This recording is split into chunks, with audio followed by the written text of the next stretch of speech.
So last ವಿಡಿಯೋದಲ್ಲಿ 12V 10Ah battery ಪ್ಯಾಕ್ನ ತೋರಿಸಿದೆ. ಈಗ ಅದೇ ಬ್ಯಾಟ್ರಿ ಪ್ಯಾಕ್ನ ಯೂಸ್ ಮಾಡಿಕೊಂಡು ಈ ಇನ್ವರ್ಟರ್ನ ಮಾಡಿದ್ದೀನಿ.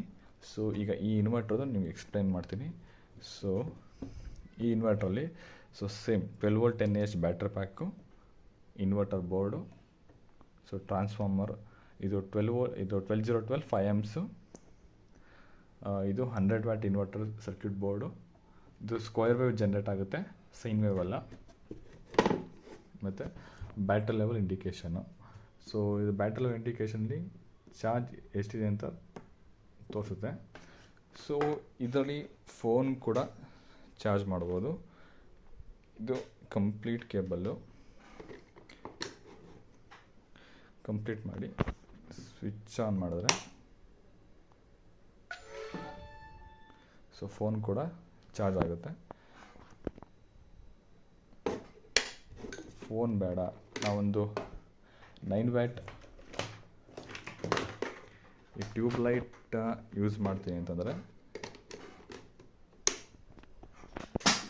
ಇಷ್ಟು ಬ್ರೈಟ್ನೆಸ್ ಆಗಿ ಬರುತ್ತೆ ಇದು. ಸೊ ಬರೀ ನಾವು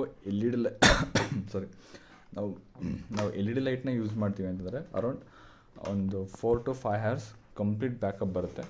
ಸೊ ನಾವು ಇದೇ ಇನ್ವರ್ಟ್ರಿಗೆ ಈ ಆಂಪಿಯರ್ನ ನಾವು ಇನ್ಕ್ರೀಸ್ ಮಾಡಿದ್ರೆ ಸೊ ಇನ್ನೂ ಲಾಂಗ್ ಲೈಫ್ ಬರುತ್ತೆ.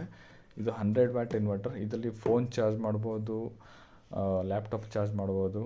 ನಿಮಗೆ ವೋಲ್ಟೇಜ್ ತೋರಿಸ್ತೀನಿ ಎಷ್ಟು ಬರುತ್ತೆ ವೋಲ್ಟೇಜ್ ಮಲ್ಟಿಮೀಟರ್ಲಿ ಅಂತ.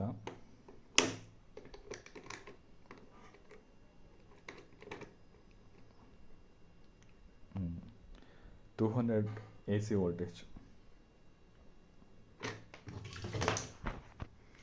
ಇದು ಬ್ಯಾಟ್ರಿ ಲೆವೆಲ್ ಇಂಡಿಕೇಶನ್. ಇದಕ್ಕೆ ಚಾರ್ಜ್ ಮಾಡಬೇಕು ಅಂತಂದರೆ ಸೇಮ್ 12V 1.5H ಇನ್ನು ಪ್ಲಗ್ ಮಾಡೋದಷ್ಟೇ.